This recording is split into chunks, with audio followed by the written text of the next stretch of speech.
త్రిదశ rice అన్నింటికీ దగ్గరగా మీ మనసుకి మరింత దగ్గరగా త్రిదశ రైస్ వేర్ లైఫ్ షైన్స్. మరో భారీ మోసం టీటీడీలో జరిగిన భారీ మోసానికి సంబంధించిన బ్రేకింగ్ న్యూస్ చూస్తున్నాం. తిరుమల తిరుపతి దేవస్థానం బోర్డులో మరో భారీ మోసం వెలుగు చూసింది. శ్రీవారి దర్శనానికి వచ్చే అతిథుల కోసం ఉపయోగించే పట్టు వస్త్రాల్లో మోసం జరిగినట్టు తెలుస్తోంది. కాంట్రాక్టర్ పట్టు పేరుతో పాలిస్టర్ సరఫరా చేసినట్లు గుర్తించారు. 2014 నుంచి 2015 వరకు పట్టు పేరుతో పాలిస్టర్ శాలువాలు సరఫరా చేసింది విఆర్ఎస్ ఎక్స్పోర్ట్స్. విజిలెన్స్ తనిఖీల్లో ఈ విషయం వెలుగు చూసింది. దీంతో ఏసీబీ విచారణ కోరుతూ పాలక మండలి తీర్మానం చేసింది. మొత్తం 54 కోట్ల విలువైన శాలువాలు కొనుగోలు చేసినట్లు టీటీడీ గుర్తించింది. సిల్క్ బోర్డు నాణ్యతా పరీక్షలో ఇది పాలిస్టర్ అని తేలడంతో ఇప్పుడు విచారణ జరగనుంది.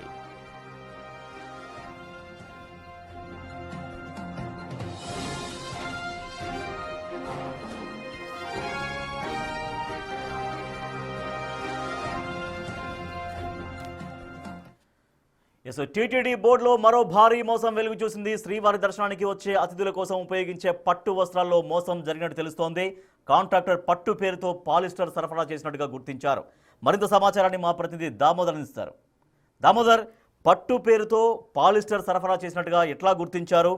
సో ఇది ఎప్పటిదాకా, అంటే ఎన్ని కోట్ల వరకు ఇట్లా మోసం జరిగినట్టుగా అధికారులు అంచనా వేస్తున్నారు? రాజేష్, తిరుమల శ్రీవారి దర్శనానికి వచ్చే భక్తులకు ఏదైతే ఆశీర్వాదం విఐపీల దర్శన కోట కింద ఆశీర్వాదం టికెట్ తీసుకున్న వారికి రంగనాయక మండపంలో ఆశీర్వాదం చేసిన తర్వాత శాల్వా కప్పుతారు. అదేవిధంగా టీటీడీ తిరుమలకు వచ్చే విశిష్ట అతిథులకు కూడా శాల్వాలు కప్పడం ఆనవాయితీ. ఈ రకంగా పెద్ద ఎత్తున టీటీడీ పట్టు శాల్వాలను కొనుగోలు చేస్తుంది. 2015 నుంచి 25 వరకు ఇప్పటి వరకు సుమారు 54 కోట్ల రూపాయల విలువైన పట్టు శాల్వాలను VRS Nagari export and import కంపెనీకి సంబంధించిన విఆర్ఎస్ కు సంబంధించిన నగరికి చెందిన ఒక ట్రేడర్ సరఫరా చేశాడు. అయితే ఇవి పట్టు శాల్వాలు కాదు, కేవలం పాలిస్టర్ శాల్వాలని కూడా గుర్తించడం విజిలెన్స్ విచారణలో బయటపడింది. దీనికి సంబంధించి ఈ శాల్వాలను ధర్మవరంలోనే నాణ్యత ల్యాబ్ కు, అదేవిధంగా central silk board Mysore lab కు, అదేవిధంగా కంచికి 3 చోట్ల పంపించారు. అయితే ఏదైతే అటు మైసూరు ల్యాబ్ తో పాటు ఏదైతే ధర్మవరం ల్యాబ్ ఇది పాలిస్టర్ గా తేల్చి చెప్పడంతో కంచిలో మాత్రము నగరికి చెందిన విఆర్ఎస్ కంపెనీ వారు మ్యాన్పులేటెడ్ చేసుకుని అది కంచి నుంచి మాత్రం అక్కడ పట్టు అని రిపోర్ట్ వచ్చినట్టు సమాచారం. అయితే 3 చోట్లకు పంపగా 2 చోట్ల అది పాలిస్టర్ అని తేలడంతో పాటు సెంట్రల్ సిల్క్ బోర్డు ఉన్నతాధికారులు కూడా తిరుమలకు వచ్చారు. ఈ నాణ్యతా పరీక్ష విషయం వారు ప్రశ్నించారు. ముఖ్యంగా ఏదైతే టెండర్లో కోట్ చేసిన 1400 రూపాయలకు సరఫరా చేయడం, నాణ్యమైన పట్టు శాల్వాను సరఫరా చేయడం అని కష్టమని వాళ్ళు తేల్చి చెప్పారు. ఈ నేపథ్యంలో కేవలం అయితే ఇంతవరకు విఆర్ఎస్ కంపెనీ సప్లై చేసిన ఏదైతే ఈ శాల్వాలు కేవలం 300 నుంచి 400 లోపల బహిరంగ మార్కెట్ లో దొరుకుతున్నాయని కూడా గుర్తించారు టీటీడీ విజిలెన్స్. దీనికి సంబంధించి 300 నుంచి 400, అదే టోకెన్ అయితే ఏకంగా 300 రూపాయలకే ఈ శాల్వాలు సరఫరా చేస్తారు. కానీ వీరు మాత్రం 1400 రూపాయలు మాత్రం తీసుకున్నారు. ఈ లెక్కన కోట్లాది రూపాయలు స్కామ్ జరిగింది. ఇందులో మార్కెటింగ్ అధికారులతో పాటు కొంతమంది పాలక మండలి సభ్యులు ఏదైనా స్వాహా చేశారా అన్న కోణంలో కూడా విజిలెన్స్ దర్యాప్తు కొనసాగింది. అయితే 2 నెలల క్రితం జరిగిన పాలక మండలి సమావేశంలో బిఆర్ నాయుడు ఈ విషయాన్ని ప్రస్తావిస్తూ ఏదైతే శాల్వాల కొనుగోలులో పెద్ద ఎత్తున అవినీతి జరిగింది కాబట్టి దీనిపైన విచారణకు ఏసీబీని కోరనున్నట్లు, ఇందుకు తగ్గట్టు రిపోర్టులు తాము ఇటు ప్రభుత్వానికి పంపుతున్నాము, ఏసీబీ విచారణ చేయాలంటూ ప్రభుత్వాన్ని కోరుతున్నామంటూ కూడా ఆయన మీడియా సమావేశంలో తెలియజేశారు. అందుకు తగ్గట్టు టీటీడీ కూడా తీర్మానం చేసింది. దీంతో పాటు మరోవైపున నూతనంగా టెండర్లు పిలవడానికి ఏర్పాట్లు చేశారు. దీనికి సంబంధించి టెండరు తాజాగా కొంతమంది వచ్చిన వ్యక్తులు నాణ్యమైన పట్టు శాల్వాలను సప్లై చేయాలంటే 3,500 రూపాయల వరకు ఖర్చు అవుతుందని కూడా చెప్పినట్టు సమాచారము. సెంట్రల్ సిల్క్ బోర్డుకు సంబంధించిన ఉన్నత ఏదైతే కేంద్ర ప్రభుత్వ శాఖ ఈ వ్యవహారంలో తాము నాణ్యతా పరీక్ష చేసిన తర్వాతనే సప్లై చేసే విధంగా చర్యలు తీసుకుంటాము, ఇందుకు తగ్గట్టు టెండర్లు ఆహ్వానించాలంటూ కూడా కోరినట్టు సమాచారము. ప్రస్తుతం ఈ విషయం మీద ఈ రోజు ఒక సమావేశం తిరుమలలో జరగనుంది. అటు టీటీడీ బోర్డు అధికారులు, టీటీడీ ఏదైతే ఉన్నతాధికారులతో పాటు సెంట్రల్ సిల్క్ బోర్డు సభ్యులు కూడా ఈ సమావేశంలో పాల్గొంటున్నారు. మొత్తం మీద గత 5 సంవత్సరాల పాటు 54 కోట్ల రూపాయలు విలువైన శాల్వాలు సరఫరా చేశారంటే కేవలం అందులో 20-30% మాత్రమే వ్యయమైంటుంది. మిగతా డబ్బులు మొత్తం అటు విఆర్ఎస్ కంపెనీతో పాటు ఇటు ఏదైతే మార్కెటింగ్ అధికారులు సహా చేశారని చెప్తున్నారు. మొత్తం మీద ఇందుకు లోపాయికారిగా సహకరించిన అధికారులు ఎవరు అన్న కోణంలో కూడా విజిలెన్స్ దర్యాప్తు కొనసాగుతుంది. మరోవైపు ఏదైతే కూటమి ప్రభుత్వం అధికారంలోకి వచ్చిన తర్వాత వెంటనే స్టేట్ విజిలెన్స్ అండ్ ఎన్ఫోర్స్మెంట్ వివిధ రకాల అంశాలపై టీటీడీలో జరిగిన 2019 నుంచి 24 వరకు జరిగిన అవకతవకలపైన పెద్ద ఎత్తున విచారణ చేపట్టింది. ఆ విచారణలో సైతం ఇది బయటపడినట్లు సమాచారము. ఆ నివేదికను అనుసరించే తర్వాత ఏదైతే టీటీడీ విజిలెన్స్ అండ్ ఎన్ఫోర్స్మెంట్ మరోసారి విచారణ చేయడంతో అసలు వాస్తవాలు బయటపడ్డాయి. తర్వాత దీనిని ఏదైతే ఏసీబీ విచారణ చేయాలంటూ సిఫార్సు చేయడం జరిగింది. దీని తర్వాత ఏదైతే మార్కెటింగ్ ఏదైతే దినుసుల కొనుగోలులో కూడా ఇలాంటి అక్రమాల అవకతవకలు పెద్ద ఎత్తున జరిగాయి. నాసిరకమైన వస్తువులను సరఫరా చేశాయని కూడా బయటపడినట్లు సమాచారం. Rajesh, right, thank you Damodar. Tirumala Tirupati దేవస్థానం బోర్డులో మరో భారీ మోసం వెలుగు చూసింది.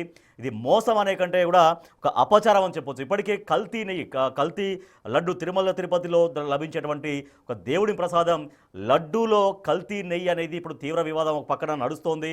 దానిపైన పూర్తిగా ఎంక్వైరీ నడుస్తోంది. సో అదే ఒక పక్కన ఇప్పటికే తిరుమల తిరుపతి దేవస్థానం పైన అక్కడ కల్తీ నెయ్యి వ్యవహారం పైన తీవ్రంగా ఒక వివాదం నెలకొన్న నేపథ్యంలో ఇప్పుడు మరొక అపచారం వెలుగు చూసింది. ఇది ముమ్మాటికి అపచారమే. ఇది భారీ మోసం కాదు, మోసం కంటే మించినటువంటి అపచారం. ఎందుకంటే అక్కడికి ఎంతో భక్తి శ్రద్ధలతోటి తిరుమల తిరుపతి శ్రీవారిని దర్శించుకోవడం కోసం అందరూ వెళ్తూ ఉంటారు. ఎంతోమంది విఐపీలు వెళ్తుంటారు. ప్రోటోకాల్ దర్శనం అక్కడ రెగ్యులర్గా కల్పిస్తూ ఉంటారు. వాళ్ళకి విఐపీ బ్రేక్ దర్శనం ఇస్తుంటారు. అక్కడి నుంచి ఏ చిన్న ఇచ్చినా కూడా అక్కడ వాళ్ళు శాస్త్రోక్తంగా పూజ చేసి అటువంటి అతిథులకి వాళ్ళకు బహుకరిస్తుంటారు. శాల్వాలు బహుకరిస్తుంటారు. శాల్వానే కాదు, అక్కడ ఏది వాళ్ళ చేతి నుంచి ఇచ్చినా కూడా దానికి పరమ పవిత్రంగా భావిస్తుంటారు అందరూ. సో అట్లా శాలువాలు, పట్టు శాలువాలు అని కప్పి, కానీ అది పట్టు శాలువాలు కాదు, అది పట్టు కాదు, పాలిస్టర్. విఆర్ఎస్ ఎక్స్పోర్ట్స్ అనేది పట్టు పేరుతో పాలిస్టర్ శాలువాల్ని అక్కడ సరఫరా చేసింది. గత కొద్ది సంవత్సరాలుగా అక్కడికి ఎవరు వచ్చినా కూడా ఆ శాలువాలు కప్పుతున్నారు పట్టు శాలువాలని. కానీ అది పట్టు శాలువాలు కాదు, అది పాలిస్టర్ శాలువాలుగా నిర్ధారణ అయింది. సో చాలా దారుణం ఇది. ఎందుకంటే ఎంతోమంది ముఖ్యమైనటువంటి అతిథులు వస్తుంటారు అక్కడికి. వాళ్ళు చాలా పరమ పవిత్రంగా ఆ దేవుని దర్శించుకుంటారు. ఆ దేవుడు ఇచ్చినటువంటి ప్రసాదమే సాక్షాత్తు ఆ దేవుడు ఇచ్చినటువంటి ఒక కానుకగానే, ఒక బహుమతిగానే, ఒక గౌరవంగానే అందరూ భావిస్తారు. సో ఆ శాలువాల్ని ఎంతో జాగ్రత్తగా, నిజంగా దేవుడి కానుకగానే చాలామంది భావిస్తుంటారు. దాన్ని భద్రంగా ఇంటికి తీసుకొచ్చుకుంటారు. చాలామంది అయితే దాన్ని ఫ్రేమ్ కూడా చేయించుకుంటారు. వాళ్ళ ఇంట్లో ఉన్నటువంటి ఆ దైవానికి, ఆ స్వరూపానికి ఆ శాలువా అక్కడ ఉంచి వాళ్ళు ఆ దేవుడిచ్చినటువంటి శాలువాగానే దాన్ని భావిస్తుంటారు. కానీ అటువంటి శాలువాల విషయంలో కూడా ఇంత స్కామ్ అంటే దీన్ని ఏమనాలో కూడా అర్థం కానటువంటి పరిస్థితి. సుమారుగా 54 కోట్ల రూపాయల విలువైనటువంటి ఈ స్కామ్ జరిగింది తిరుమల తిరుపతి దేవస్థానం బోర్డులో. సో ఇప్పటికే తిరుమల తిరుపతి లడ్డు అనేది ఎంతో పరమ పవిత్రంగా భావిస్తుంటాం. సో అటువంటి లడ్డూలోనే కల్తీ నెయ్యి వాడడం జరిగింది అనేదే నిజంగా ప్రతి ఒక్క భక్తుడి మనోభావాల్ని పూర్తిగా దెబ్బతీసినటువంటి పరిస్థితి. కానీ అంతగా దేవుడే చూసుకుంటాడు లేనటువంటి ఒక దూరంలో మళ్ళీ తిరుపతికి భక్తులు వెళ్తూనే ఉన్నారు, శ్రీవారిని దర్శించుకుంటూనే ఉన్నారు, అక్కడ ప్రసాదం స్వీకరిస్తూనే ఉన్నారు. సో అట్లా కల్తీ నెయ్యి లడ్డు విషయంలోనే, కల్తీ నెయ్యి విషయంలోనే చాలా దారుణం జరిగింది. అది వాళ్ళని ఖచ్చితంగా ఆ దేవుడే శిక్షిస్తాడు, వాళ్ళని ఖచ్చితంగా భగవంతుడే శిక్షిస్తాడని భక్తులు భావిస్తూ మళ్ళీ తిరుపతికి వెళ్తూనే ఉన్నారు, శ్రీవారిని దర్శించుకుంటూనే ఉన్నారు, ప్రసాదం తీసుకుంటూనే ఉన్నారు. సో అదే ఒక పక్క వివాదం నడుస్తుంది, దర్యాప్తు నడుస్తుంటే శాలువాల విషయంలో, శాలువాలు అనేది ఎంతోమంది అతిథులు వస్తుంటారు, ఆ దేవుణ్ణి దర్శించుకుంటారు. అక్కడ వాళ్ళు శాస్త్రోక్తంగా వాళ్ళకి స్వాగతం పలికి పూజలు చేసి దేవుడి కానుక రూపంలో ఒక గౌరవార్థకంగా వాళ్ళకు ఆ శాలువాలు వాళ్ళ కప్పి గౌరవిస్తూ ఉంటారు. సో నిజంగా దేవుడే వాళ్ళకి ఆ కానుక ఇచ్చాడని అందరూ భావిస్తుంటారు. ఆ శాలువాల్ని చాలా పరమ పవిత్రంగా భావిస్తారు, ఇళ్లలోకి తీసుకొచ్చుకుంటారు. ఆ దేవుడి దగ్గర దాన్ని ఉంచి దేవుడిని ఎంత పరమ పవిత్రంగా పూజిస్తారో ఆ శాలువాలకు కూడా అంత గౌరవం, అంత పూజలు దక్కుతూ ఉంటాయి వాళ్ళ ఇళ్లలో. అటువంటి శాలువాలు అది పట్టు శాలువాలు కాదు, అది పాలిస్టర్ శాలువాలని ఇప్పుడు ఆ మోసం బయటకు వచ్చినటువంటి పరిస్థితి.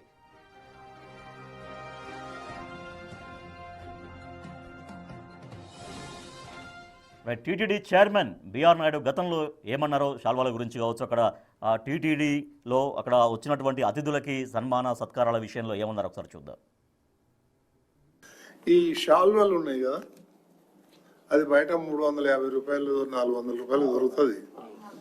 దాన్ని 1334 రూపాయలు కొంటున్నారు. ఇప్పటికీ నాకు తెలిసి ఈ 4-5 ఏళ్ళు ఒక 50 కోట్ల రూపాయల మెటీరియల్ ఉన్నారు. మాకు అక్కడ డౌట్ వచ్చింది. అక్కడి నుంచి చూస్తే చాలా వరకు ఇట్లాంటి అవినీతి జరిగింది కాబట్టి వాళ్ళని ఐడెంటిఫై చేస్తాం. ఏసీబీ చూసుకుంటుంది.